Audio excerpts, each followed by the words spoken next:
Help me to reach 2,000 subscribers. The photograph fluttered to the floor before I could process what I was seeing. It was blurry, grainy from the zoom of a phone camera, but there was no mistaking her. Mia. My wife. Her head tilted, lips half open in a smile I hadn't seen in months. And in another man's arms. I didn't need the caption, though it burned itself into my vision anyway. Caught at the Crescent Lounge tonight. The world tilted. My hands trembled as if holding something radioactive. The air in our living room grew too thick to breathe. For a moment I thought maybe it wasn't her. Maybe it was someone who just looked like her. My brain scrambled for any reason, any logic, to tell me that what I was seeing wasn't real. But then I saw it, her necklace. The one I gave her on our 5th anniversary. The small gold infinity pendant. She never took it off. And now it was glinting beneath another man's hand. That night I couldn't sleep. Every creak in the apartment felt louder. The clock ticked like a countdown. Mia's text came in at 1:42 a.m. Sorry, stayed late at work. Don't wait up. I stared at it until my vision blurred. She never used periods at the end of her messages. Never. A small stupid detail, but it was like a stranger had typed it.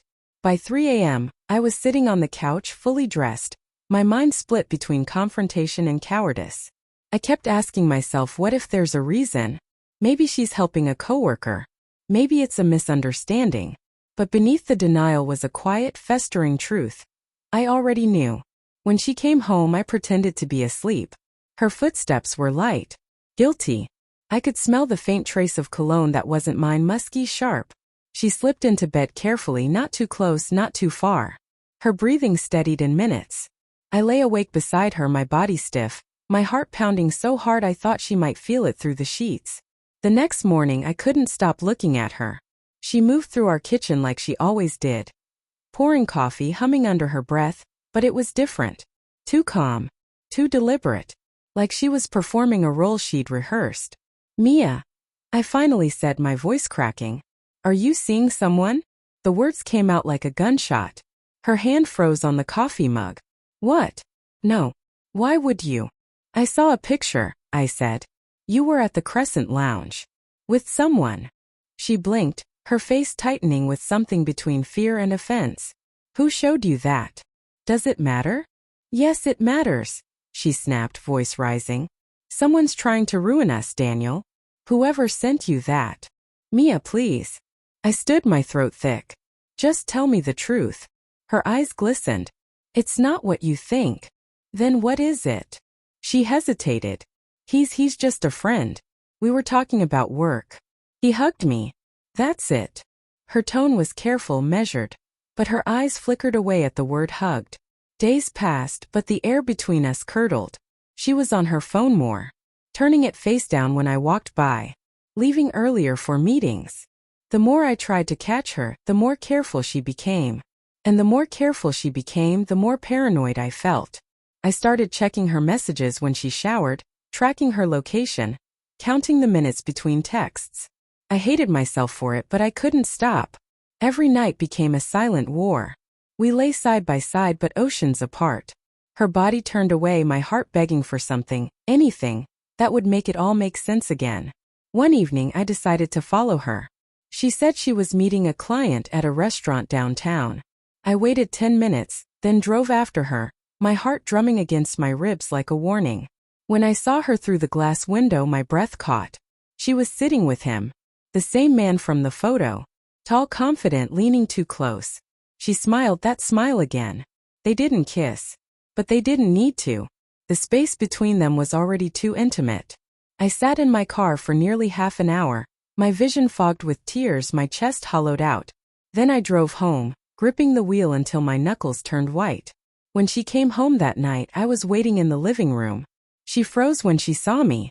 You're up late. I stood slowly. I know. Her voice trembled. Know what? I saw you. She paled. Daniel. Don't, I said sharply. Don't lie to me anymore. Tears filled her eyes. It's not what it looks like. I laughed bitterly. You were in his arms. Twice. Once in a photo. Once tonight. She broke then. Her shoulders sagged. I didn't mean for it to happen. So it did happen. Silence. And then a whisper. Yes. The word sliced through me like a blade. I thought that would be the end. That I'd pack her things, that she'd cry, that I'd slam the door behind her and the story would be done. But instead she sat down across from me, trembling. You don't understand. There's more. I wanted to scream, but something in her voice, something desperate, made me stop. She took a deep breath. He's my brother. The room went still. What? I said. My half-brother, she whispered. I didn't know how to tell you. My mom had an affair years ago. He found me a few months back, wanted to meet. I didn't tell you because I was scared you'd think less of me. Or us. I just stared at her, my brain spinning. Then why lie? Why keep it a secret? Because it's complicated, she said, tears spilling now. His wife doesn't know. His family doesn't know. He asked me to keep it quiet until they're ready. And when someone saw us hugging at that lounge, it looked bad. I panicked. I didn't know how to explain it without you hating me. I sank into the couch, my anger unraveling into confusion, disbelief, and exhaustion all at once. She showed me the messages, hundreds of them, photos, birth records, DNA tests. Everything she said was true. That night I sat alone on the balcony, watching the city lights flicker like dying stars. The betrayal wasn't what I thought it was. But it still was betrayal, just of a different kind. She hadn't cheated with another man, but she cheated me out of the truth. Out of trust. When she came outside, she sat beside me in silence. Her hand hovered near mine but didn't touch. I'm sorry, she whispered. I didn't answer. Because forgiveness, I realized, isn't a switch you flip. It's a slow, painful crawl through broken glass, and I wasn't sure I wanted to reach the other side. The photo still lies on the floor, crumpled at the edges, the moment that almost ended everything. Now every time I see it, I wonder if truth and lies are really opposites, or if sometimes they wear the same face.